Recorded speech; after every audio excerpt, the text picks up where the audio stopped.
ப்ராட்டஸ்டன்ட்ஸ் வந்து நாத்திகர்கள் அப்படின்னு ஒரு வீடியோவை வந்து ஒரு கத்தோலிக்க நண்பர் வந்து வெளியிட்டிருந்தார். அந்த வீடியோவை பார்க்கும்போது இதை நம்ம எங்கேயோ கேள்விப்பட்ட மாதிரி இருக்கு, இதை நம்ம எங்கேயோ படித்த மாதிரி இருக்கு, இந்த கிறிஸ்தவர்கள் வந்து நாத்திகர்கள் அப்படின்னு யாரோ சொல்லியிருக்காங்களே அப்படின்னு எனக்கு தோணுச்சு. அந்த வீடியோவில் வந்து அவரோட கருத்தை வந்து நல்லா எக்ஸ்பிளைன் பண்ணியிருந்தார். அது கொஞ்சம் குதர்க்கமாக இருந்தாலும் அவருடைய ஸ்டைலில் வந்து நல்லா எக்ஸ்பிளைன் பண்ணியிருந்தார், லாஜிக்கலாக எக்ஸ்பிளைன் பண்ணியிருந்தார். அந்த வீடியோவில் என்ன தவறுகள் அப்படிங்கிறத வந்து நான் சுட்டிக்காட்ட விரும்புகிறேன். அவரோட லாஜிக்கை பின்பற்றினா போப்பும் வந்து ஒரு நாத்திகர் அப்படிங்கிறது தான் நம்மளுக்கு தெரிய வரும் அப்படிங்கிறது தான் என்னோட லாஜிக் தவறாக இருக்கலாம், இருந்துச்சுன்னா சுட்டி காட்டுங்க. ஓகே, இப்போ நம்ம அந்த வீடியோக்குள்ளே போகலாம். நாத்திகங்கிறவன் யாரு? கடவுள் இல்லைங்கிற கொள்கையுடையவன் தான் நாத்திகன் அப்படிங்கிறது ஒரு பதில். உண்மைதான், ஆனால் அது ரொம்ப மேலோட்டமான ஒரு டெஃபினிஷன். ஓகே, ஸோ இந்த இடத்துல வந்து அவர் வந்து நாத்திகர்கள் அப்படிங்கிறதோட டெஃபினிஷன் நம்ம காமன் மக்கள் எதை யூஸ் பண்ணுறாங்க அப்படிங்கிறத வந்து சொல்கிறாரு. அதுதான் காமன் டெஃபினேஷன். அதாவது ஏத்தேஸ்ட் அப்படின்னா என்ன மீனிங் அப்படிங்கிறத மக்கள் இப்போதைக்கு எந்த மாதிரி யூஸ் பண்ணிக்கிட்டு இருக்காங்க அப்படிங்கிறத சொல்கிறாரு. அதை சொல்லிவிட்டு அதுக்கப்புறம் என்ன சொல்கிறாருன்னா, இல்லை அந்த டெஃபினிஷன் வந்து ரொம்ப மேலோட்டமான டெஃபினிஷன், நம்ம உள்ளே ரொம்ப ஆழமாக போகணும் அப்படின்னு வந்து அவர் ஆரம்பிக்கிறாரு. அதில் எனக்கு என்ன ப்ராப்ளம் அப்படின்னா, எப்போவுமே ஒரு இதை வந்து லாஜிக்கலாக நம்ம யோசிக்க போகும்போது அந்த லாஜிக்கல் இதில் வந்து லாஜிக்கல் ஃபேலசி எதுவுமே நம்ம விட்டுறக்கூடாது. அதுதான் மெயின் இம்பார்ட்டண்ட்டான பேசிக்கான ஒரு அடிப்படையான உண்மை. இதுபடி இதை வந்து இவர் சொல்ல போகிற அடுத்த கருத்து வந்து என்னென்னா, பர்ஸ்வேசிவ் டெஃபினிஷன் அப்படிங்கிற ஃபேலசிக்கு கீழே வருது. அந்த இதோட டெஃபினிஷனை வந்து நான் ஸ்க்ரீனில் போடுறேன். அதோட மீனிங் என்னென்னா, ஒருத்தர் வந்து தன்னோட கருத்தை சொல்லும்போது அந்த கருத்தை வந்து மற்றவங்க ஏற்றுக்கணும் அப்படிங்கிறதுக்காக ஒரு சிம்பிளான டேர்மோ இல்லைன்னா ஒரு இதோட வேர்டோட மீனிங்கை வந்து தங்களுடைய ஆர்குமெண்ட்டுக்கு ஏற்ற மாதிரி மாற்றுறதா வந்து ஃபிலாசபர்ஸ் வந்து என்ன சொல்கிறாங்கன்னா, பர்ஸ்வேசிவ் டெஃபினிஷன் அப்படின்னு சொல்கிறாங்க. அடுத்தவங்களை வந்து பர்சைவ் பண்ணுறதுக்காக ஒரு டெஃபினேஷனையே மாற்றிடுது அப்படிங்கிறது தான் அது சொல்கிறாங்க. அடுத்தது வந்து 2 minutes நான் வந்து நோட் பண்ணி வச்சுருக்கேன் என்னென்ன இதில் வந்து பேசணும் அப்படின்னு, ஏன்னா இல்லைன்னா இந்த வீடியோ ரொம்ப பெருசாயிரும். நாத்திகன் இப்போ இதே போல் ப்ராட்டஸ்டன்ட்டுகளோட வாயிலிருந்து வர்ற வார்த்தைகளை ஒதுக்கி வச்சுட்டு அவங்க நடத்தையை வச்சு அவங்கள எடை போட்டால் அவங்களுக்கும் நாத்திகர்களுக்கும் அடிப்படையில் எந்த வித்தியாசமும் இல்லை அப்படிங்கிறத நீங்கள் தெள்ள தெளிவாக பார்க்கலாம். ஓகே, இந்த இடத்துல வந்து என்னென்னா, அவங்க ப்ராட்டஸ்டன்ட்ஸோடைய வார்த்தையை ஒதுக்கி வச்சுட்டு அவங்க என்ன சொல்ல வராங்க அப்படிங்கிறதெல்லாம் ஒதுக்கி வச்சுட்டு அவங்க கருத்துக்கள் எல்லாம் இது பண்ணாமல் அவங்க என்ன நடந்துக்கிறாங்க, எந்த மாதிரி நடந்துக்கிட்டுறாங்க அப்படிங்கிறத வச்சு பார்த்தோம் அப்படின்னா அவங்க வந்து நாத்திகர்கள் அப்படின்னு சொல்ல வர்றார். இதை வந்து நம்ம ஒத்துக்கலாம்.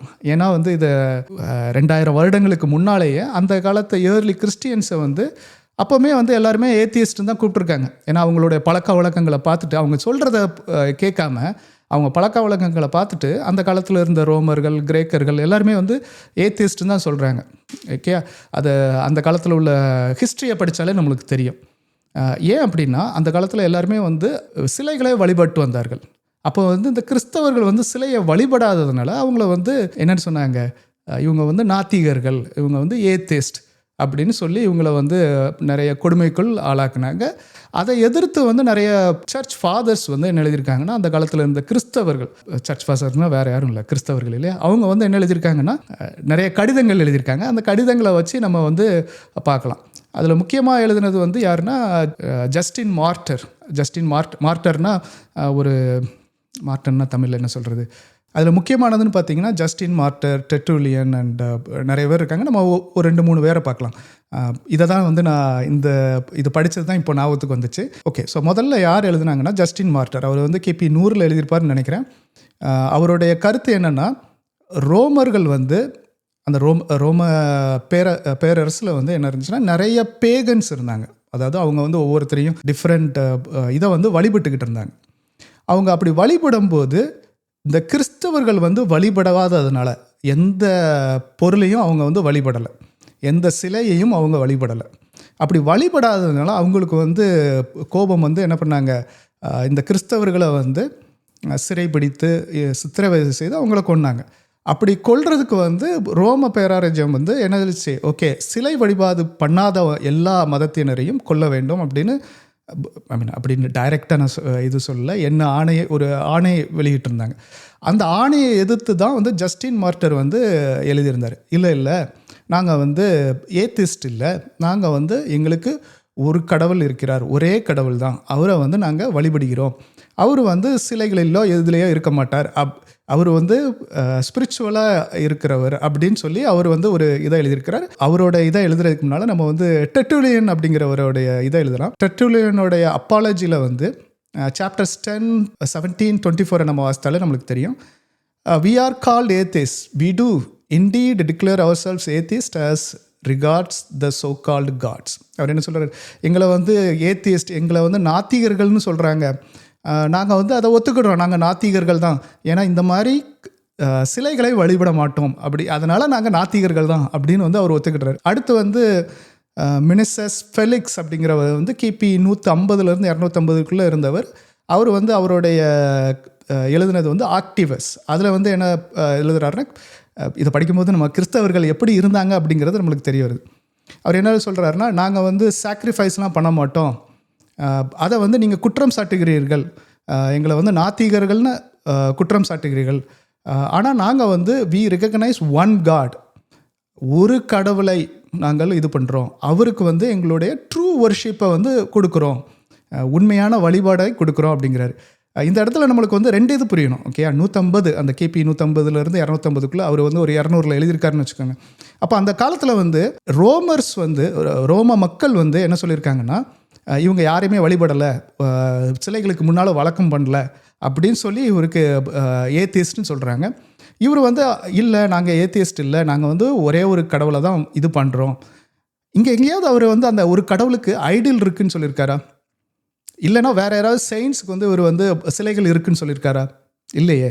அவர் வந்து என்ன சொல்கிறாரு, ட்ரூ வர்ஷிப்புங்கிறாரு. அப்போ இந்த ட்ரூ வர்ஷிப் எப்படி இருக்கும் அப்படிங்கிறத நம்ம புரிஞ்சுக்கணும். அதுக்கப்புறம் வந்து தியோஃபிலஸ் ஆஃப் ஆன்டியாக் அப்படிங்கிற நகரம் நம்மளுக்கு தெரியும். ஆன்டியாக்கில் தான் முதல்ல கிறிஸ்தவர்கள் அப்படின்னு கிறிஸ்தவர்களை அழைக்கப்பட்டார்கள். இவர் வந்து கிபி 180 வந்து ஒரு புத்தகம் எழுதுகிறாரு, 2 ஆட்டோ லைசஸ் அப்படிங்கிறதுல புக்கு 1 சாப்டர் 2 வந்து எழுதியிருக்காரு. You call me a Christian as if it were a crime. அவர் என்ன சொல்கிறாருன்னா, என்னை வந்து நீ வந்து கிறிஸ்தவன்னு கூப்பிடுற, அது ஏதோ பாவம் பண்ண மாதிரி. நான் வந்து அதை ஒத்துக்கொள்கிறேன், நான் வந்து ஒரு கிறிஸ்டியன் தான். ஆனால் நீ வந்து என்ன நாத்திகனும் கூடுற. That is because we don't worship dumb idols. நாங்கள் வந்து இந்த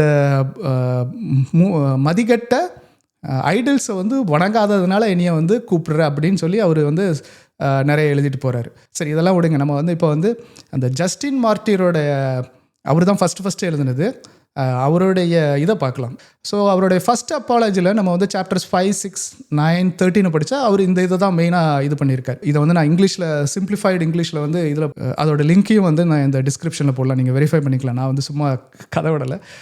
ஸோ நான் வந்து இதை இங்கிலீஷில் வாசிச்சுட்டு நம்ம வந்து தமிழில் வந்து இது பண்ணலாம். அவர் என்ன எழுதியிருக்காருன்னா, let me speak the truth. Long ago evil demons appeared to people in frightening ways. They corrupted women and boys and showed terrifying sights. People who did not think carefully about what they saw were overwhelmed with fear. Not realizing these were demons, they called them gods and gave them names the demons chose for themselves.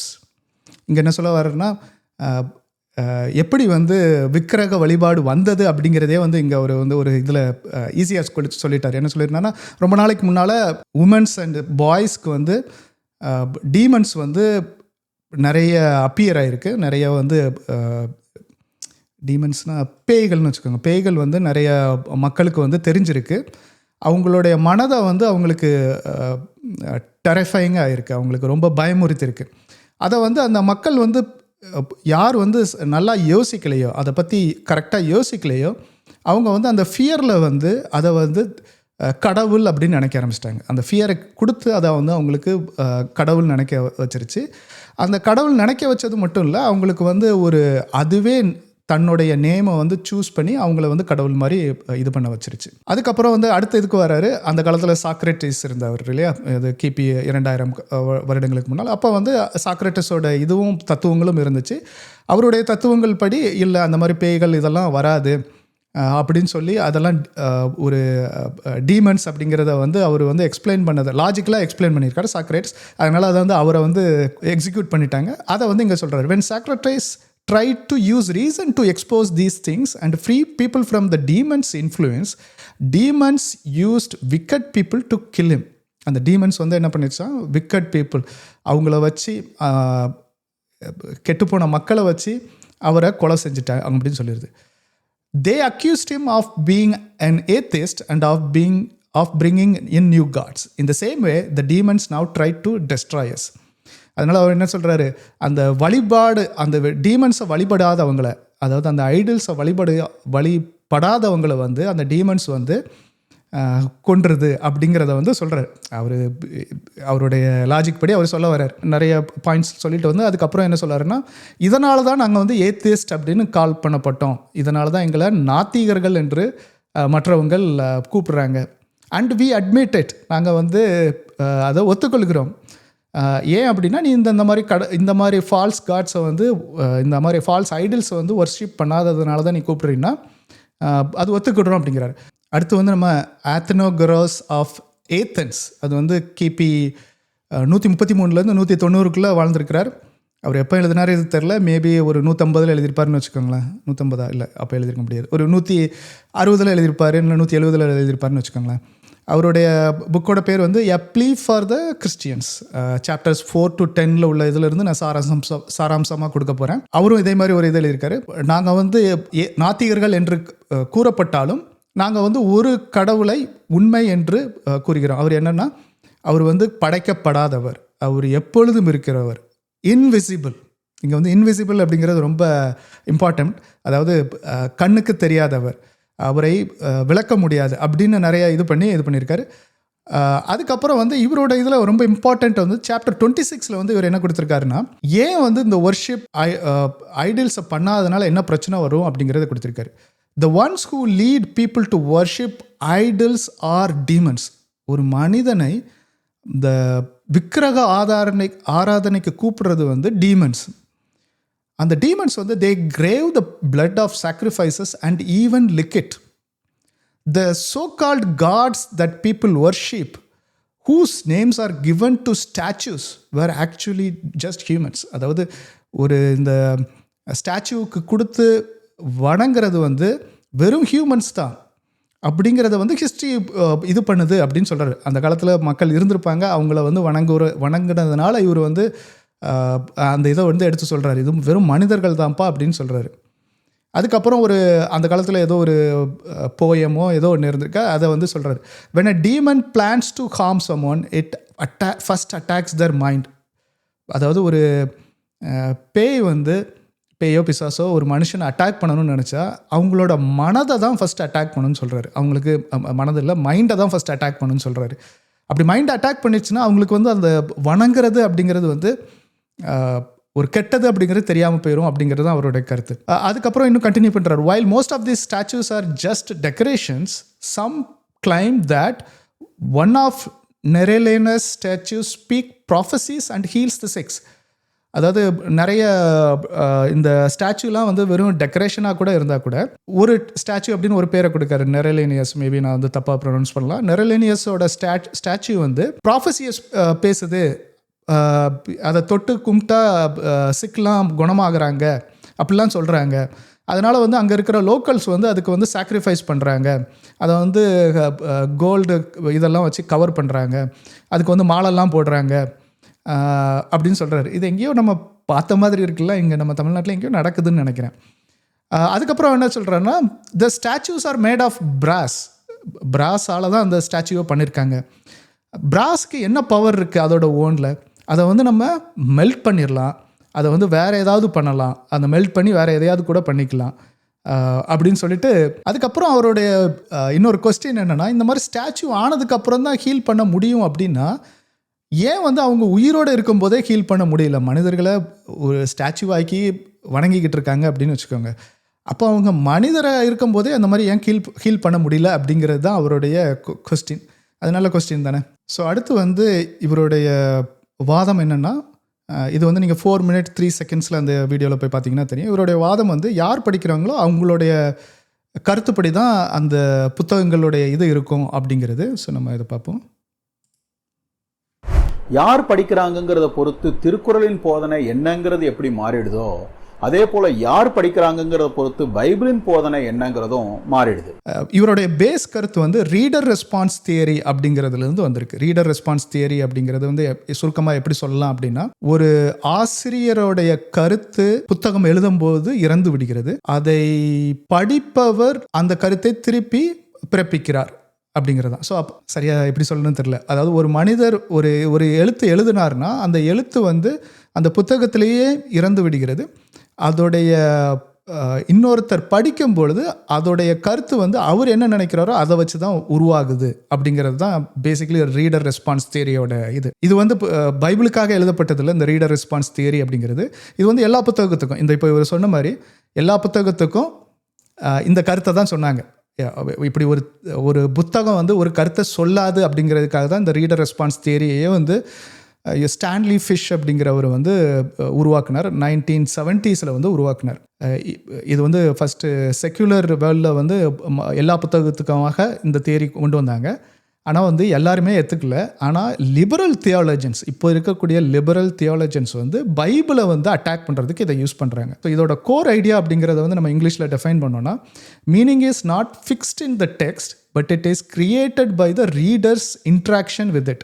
இது வந்து ஒரு self defeating statement. இதோட எக்ஸ்ட்ரீமில் நீங்கள் எடுத்துக்கிட்டிங்கன்னா இது ஒரு self defeating statement.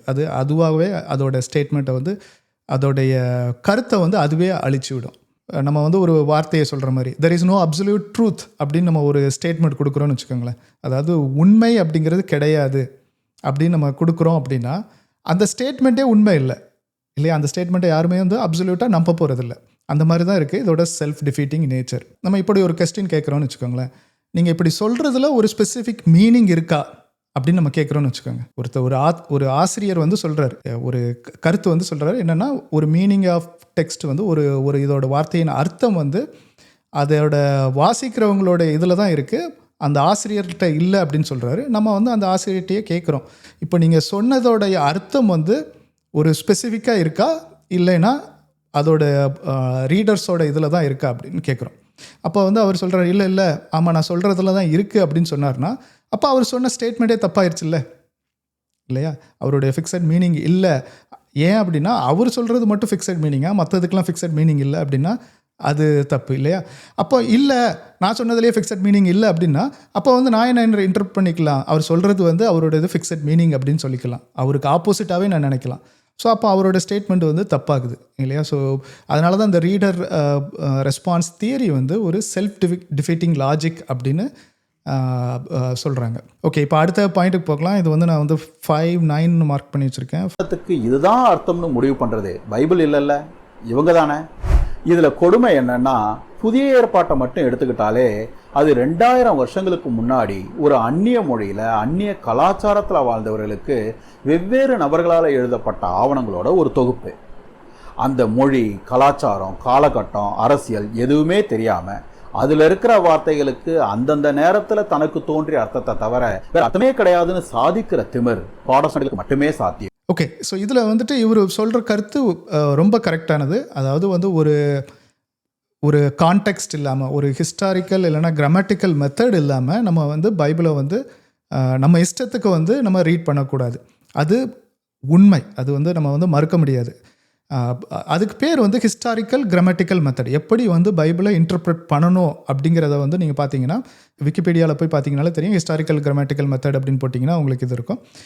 பேசிக்காக என்னென்னா, நம்ம வந்து பைபிளை படிக்கும்போது அதில் ரொம்ப இது வந்து நம்மளுக்கு எளிமையாக எல்லாருக்கும் புரிகிற மாதிரி இருக்கும். சில நேரத்தில் வந்து சில இடத்துல வந்து நம்ம வந்து அதை ஹிஸ்டாரிக்கலாக எந்த மாதிரி இடம் எந்த மாதிரி பார்த்தா தான் அதோட பேக்ரவுண்டு வந்து நம்மளுக்கு வெளிச்சத்துக்கு வரும். அதை வச்சு நம்ம படிக்கணும். சில இடத்துல வந்து அந்த வார்த்தை எதற்காக அப்படி பயன்படுத்தப்பட்டிருக்கிறது அப்படிங்கிறத நம்ம பார்த்தா தான், அந்த இதை நம்ம கொஞ்சம் ஆராய்ந்து பார்த்தா தான் அதோட உண்மையான மீனிங் தெரிய வரும். அது இல்லைனாலும், நம்ம அப்படி படிக்கலைனாலும் நம்மளுக்கு அதோட பொதுவான உண்மைகள் வந்து எல்லாருக்குமே தெரிய தான் வருது இல்லையா? நம்ம எல்லாருமே வந்து ஒரு ஹிஸ்ட்ரியை எடுத்து படிக்கணும், ஒரு அந்த காலத்தில் இருக்கக்கூடிய மொழியோட கிராமர் எடுத்து படிக்கணும் அப்படிங்கிறதெல்லாம் இது சொல்ல வரல. ஹிஸ்டாரிக்கல் கிராமட்டிக்கல் மெத்தட் அப்படிங்கிறது ஒரு பெரிய இது. நம்ம வந்து அதை பற்றி பார்க்குறதுக்கு இன்னொரு வீடியோவில் பார்க்கலாம். இப்போதைக்கு இந்த கத்தோலிக்க நண்பருக்கு என்ன தெரியல அப்படின்னா, ஒரு பைபிளை ரீட் பண்ணுறதுக்கு ஹிஸ்டாரிக்கல் கிராமட்டிக்கல் மெத்தடை யூஸ் பண்ணணும் அப்படிங்கிறது வந்து தெரியல. இது நிறைய கிறிஸ்தவர்களுக்கு தெரியல, ப்ராட்டஸ்டன்ட்ஸுக்கும் தெரியாது. அதனால் அதை யூஸ் பண்ணி தான் முக்கால்வாசி ப்ராட்டஸ்டன்ட்ஸ் வந்து படிக்கிறாங்க அப்படிங்கிறது தான் என்னோட பதில். தான் கரெக்டுன்னு கூட வாதாடாம சக்கமாவே எழுத்து பேசுறியா அப்படின்னு குரலி வித்தக்கார மிரட்டுற மாதிரி கர்த்தருடைய வார்த்தையை மறுத்து பேசுறியா அப்படின்னு கேட்பாங்க பாருங்க. எப்பா தன்னுடைய சொந்த வியாக்கியானத்தை கடவுளுடைய போதனை அப்படின்னு சொல்லிக்கிற இந்த திமிர் சர்வாதிகாரிகளுக்கு கூட இருக்காது. சரி விஷயம் ஓகே. ஸோ இந்த இடத்துல வந்து அவர் வந்து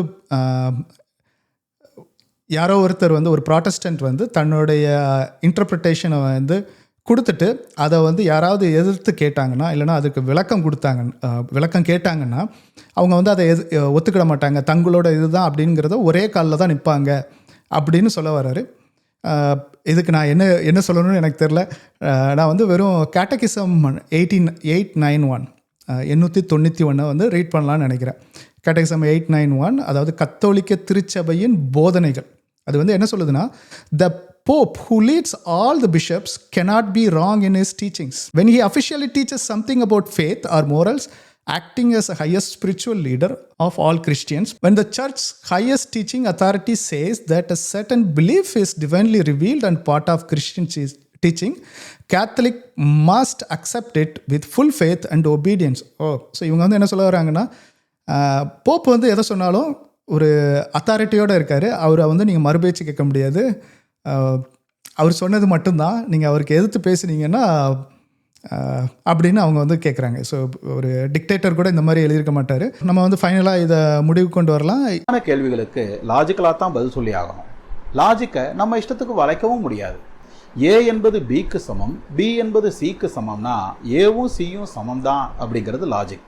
இதை எந்த கொம்பனாலும் உடைக்க முடியாது. ஓகே. ஸோ இந்த இடத்துல வந்து நம்ம என்ன பார்க்க போகிறோம்னா, இந்த லாஜிக்கலாக வந்து ஒரு ப்ராட்டஸ்டன்ட்ஸ் வந்து நாத்திகர்கள் அப்படிங்கிறதுக்கு காரணம் வந்து அவங்க வந்து வேறு யாரோடைய அத்தாரிட்டிக்கும் கீழே இருப்பதில்லை, மற்றவங்க யாரும் சொல்கிறதையும் கேட்குறதில்ல, அவங்களுக்கு அவங்க தான் போப் அப்படின்னு சொல்லி இது பண்ணுறாரு. ஸோ நம்ம அந்த இதை பார்த்தோன்னா, நம்ம இங்கிலீஷில் போட்டோன்னு வச்சுக்கோங்களேன், whoever interprets of the Bible themselves and does not have any man's authority over them is atheist அப்படின்னு சொல்கிறாரு. ப்ராட்டஸ்டன்ட்ஸ் வந்து பைபிளை வந்து அவங்களுடைய ஓன் இதில் வந்து இது பண்ணுறாங்க, இன்டர்பிரேட் பண்ணுறாங்க. அதுக்கப்புறம் ப்ராட்டஸ்டன்ட்ஸ்க்கு வந்து யாரோ அத்தாரிட்டி இல்லை, அதாவது அவங்க போப்போட அதிகாரத்துக்கு கீழே இல்லை அப்படின்னு சொல்கிறாரு. அதனால் அவங்க வந்து ஏத்திஸ்ட். ஸோ இன்னொரு தடவை சொல்கிறேன், ப்ராட்டஸ்டன்ட்ஸ் வந்து அவங்க ஓன் இதில் வந்து பைபிளை படிக்கிறாங்க. அதன் மூலமாக அதோட மீனிங்கை வந்து அவங்களே புரிஞ்சுக்கொள்கிறாங்க. ப்ராட்டஸ்டன்ட் வந்து எந்த போப்போ இல்லைன்னா எந்த அத்தாரிட்டிக்கு கீழேயும் இல்லை. அவங்களுக்கு டைரெக்டாக இயேசு கிறிஸ்து, பரிசுத்த ஆவி, ஃபாதர், காட் த ஃபாதர் மட்டும்தான் அவங்களுக்கு அத்தாரிட்டி அப்படிங்கிறது சொல்கிறாங்க. பைபிள் தான் அத்தாரிட்டின்னு சொல்கிறாங்க. அதனால் அவங்க வந்து ஏத்திஸ்ட் அப்படின்னு இவர் வந்து முடிவு பண்ணியிருக்காரு. ஸோ இந்த ரெண்டு கருத்துக்கள்னால அவர் வந்து இந்த லாஜிக்னால வந்து ப்ராட்டஸ்டன்ட் வந்து ஏத்திஸ்ட்னு சொல்கிறார். ஸோ நம்ம இப்போ இதே ரெண்டு லாஜிக்கே நம்ம போப்புக்கும் அப்ளை பண்ணுறோன்னு வச்சுக்கோங்களேன். Pope makes his own decisions இல்லையா. Pope reads the Bible on his own and pope வந்து அவரே வந்து பைபிளை படித்து அதன் மூலமாக அது என்ன அர்த்தம் அப்படிங்கிறத வந்து விளக்குகிறார். அதுதான் நம்ம வந்து கேட்டகிசஸ்லையும் படிக்கிறோம். போப்புக்கு மட்டும்தான் அந்த அத்தாரிட்டி இருக்குதுன்னு சொல்கிறாங்க. அதேமாதிரி போப்புக்கு வேறு எந்த போப்பும் கிடையாது. அவருக்கு மேலே வந்து அதிகாரம் செலுத்துறதுக்கு யாரும் இல்லை. ஸோ அப்போ இந்த ரெண்டு இதையும் நம்ம யூஸ் பண்ணால் அப்போ அவரும் ஏத்திஸ்ட் தானே இல்லையா. ஸோ இதில் இந்த லாஜிக்கில் என்ன தப்பு இருக்குன்னு ரெண்டு ப்ரெமிஸும் இதாகுது. அப்போ கன்க்ளூஷன் சேமாக தானே இருக்கணும். அதனால தான் வந்து போப்பை வந்து ஏத்திஸ்டா அப்படின்னு எனக்கு ஒரு டவுட் வந்துச்சு. இது நான் சொல்ல, இந்த லாஜிக்கு இந்த கத்தோலிக்க நண்பரோட லாஜிக்கிலேருந்து டெரைவ் பண்ணது. இந்த லாஜிக்கை வந்து யாராலையும் மாற்ற முடியாது அப்படிங்கிறது தான் இது. ஓகே, வித் சீரியஸ்னஸ் நான் வந்து போப்பை வந்து ஏத்திஸ்ட்னு சொல்லலை. நான் சொல்ல வந்தது என்னென்னா, கிறிஸ்தவர்களும் நிறைய பேர் வந்து அந்த காலத்திலே வந்து ஏத்திஸ்ட்டுன்னு இது பண்ணியிருக்காங்க, கிண்டல் பண்ணியிருக்காங்க. அவங்கள வந்து மற்ற ரோம பேரரசோட மாட்டி விட்டுருக்காங்க, போலீஸில் மாட்டி விட்டுருக்காங்க. ஸோ அதெல்லாம் சர்வசாதாரணம் இல்லையா. ஸோ நம்ம அதை நினைத்து நம்ம இது பண்ணக்கூடாது. நம்மளுக்கு வந்து வரலாறு நம்ம படித்தோம் அப்படின்னா அதில் கொடுக்கப்பட்ட மற்ற சர்ச் ஃபாதர்ஸ் கொடுத்ததை வச்சு நம்ம ரீட் பண்ணாலே வந்து இந்த மாதிரி விஷயங்கள் ஏன் வந்தது அப்படிங்கிறது தெரியும். இப்போ நம்ம அந்த சர்ச் ஃபாதர்ஸ் அவங்களோட எக்ஸ்ப்ளனேஷன், அந்த காலத்தில் நிறைய பேர் அவங்கள ஏத்தியஸ்ட்னு சொல்லி சிலை வணக்கம் செய்யாதனால அவங்கள ஏத்தியஸ்ட்னு சொல்லி அவங்கள அந்த ரோம பேரரசை சிறைப்பிடிக்க வைத்து அவங்கள சித்திரவதை பண்ணாலும் அவங்க வந்து அதெல்லாம் இது பண்ணிக்கிட்டு அவங்க எழுதியிருக்காங்க. அவங்க அந்த காலத்தில் வந்து அவங்க நினச்சிருக்காங்க, ஓகே நம்ம வந்து அந்த சிலைகளை வணங்காததுனால வந்து அந்த சிலைகள் அந்த அதில் இருக்கக்கூடிய டீமன்ஸ் வந்து இப்படி விக்கட் பீப்புள் மூலமாக அவங்கள வந்து ஒரு சிறைப்படைப்புக்கு ஆளாக்கி இருக்குது, அவங்கள சித்திரவதை பண்ண வச்சுருக்கு அப்படின்னு அவங்க நினச்சிருக்காங்க. அது உண்மையாக இல்லையா அப்படிங்கிறது வேறு விஷயம். ஆனால் அந்த காலத்திலே இது நடந்திருக்கு அப்படிங்கிறது தான் ஒரு உண்மை. நம்ம வந்து அதை ரெண்டையும் நம்ம இணைத்து பார்த்தோம் அப்படின்னு வச்சோம், எங்கெல்லாம் வந்து அந்த ஐடல் வர்ஷிப் இருக்கோ அவங்கெல்லாம் வந்து மற்றவர்களை வந்து ஏத்திஸ்ட்னு கூப்பிட வர்றாங்க அப்படிங்கிறது தான் என்னுடைய ஒரு லாஜிக்கலாக நான் வர்ற ஒரு கன்க்ளூஷன். தேங்க்யூ ஃபார் வாட்சிங் திஸ் வீடியோ. இதை வேறு யாராவது மனதை புண்படுத்தி இருந்தால் நான் புண்படுத்தணும் அப்படிங்கிறதுக்காக போடலை. அந்த ஹிஸ்ட்ரி டாக்குமெண்ட்ஸை படிக்கும்போது ரொம்ப இன்ட்ரெஸ்டிங்காக இருந்துச்சு. அதனால் அதை இது பண்ணுறதுக்காக ஒரு டயலாக் மாதிரி இருந்துச்சுன்னா நல்லா இருக்குமே அப்படிங்கிறதுக்காக தான் இந்த வீடியோவை யூஸ் பண்ணியிருந்தேன். Thank you very much.